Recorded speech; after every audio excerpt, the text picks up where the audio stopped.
Assalamualaikum warahmatullahi wabarakatuh. Perkenalkan, nama saya Nabila Almuizukewa, NIM C0D021022, Prodi D3 Perpajakan, Fakultas Ekonomi dan Bisnis. Saya akan menjelaskan tentang anti-radikalisme.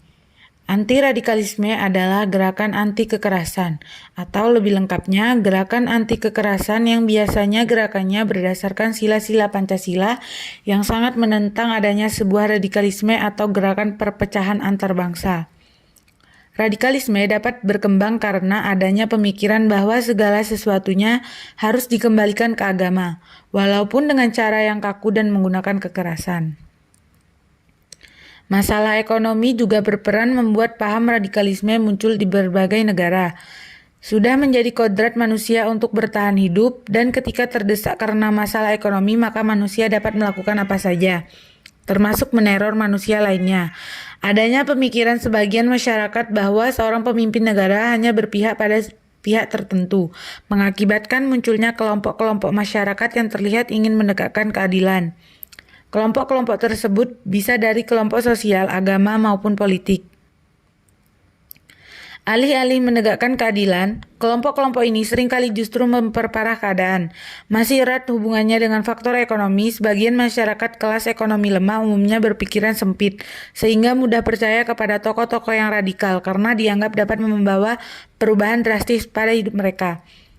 Peristiwa pahit dalam seseorang juga dapat menjadi faktor penyebab radikalisme.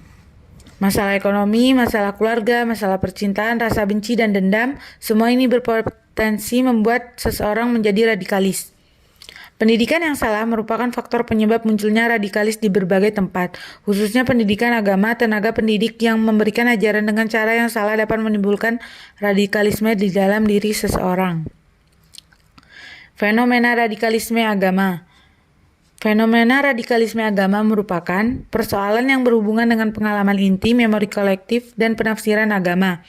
Secara umum, setiap agama memiliki dua fungsi. Pertama, fungsi manifest, yaitu fungsi yang didasari betul oleh para pengikutnya sebagai manifest objektif dari suatu sistem sosial, misalnya meningkatkan kohesivitas umat atau ukhuwah Islamiyah. Kedua, fungsi laten, yaitu fungsi yang tidak dikehendaki secara sadar di sistem sosial tersebut dalam memunculkan radikalisme.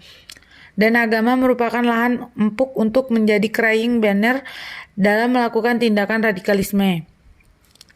Sebenarnya, radikalisme bisa ditindak kalau kita bangsa Indonesia mau saling percaya satu sama lain, saling toleransi pasti akan terwujud. Yang namanya negara damai dan tentram layaknya semboyan kita, yaitu Bhinneka Tunggal Ika. Meskipun berbeda-beda tetapi tetap satu jua.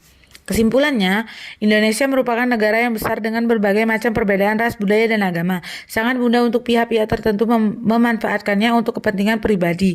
Apabila rakyat Indonesia tetap bertahan dengan ego masing-masing, maka cepat atau lambat Indonesia akan berdampak makin buruk atau mungkin hancur secara ideologi. Maka dari itu, perbedaan bukan dijadikan sebagai pemecah, tetapi menjadi keberagaman suatu negara dan menjadi pemersatu antar bangsa.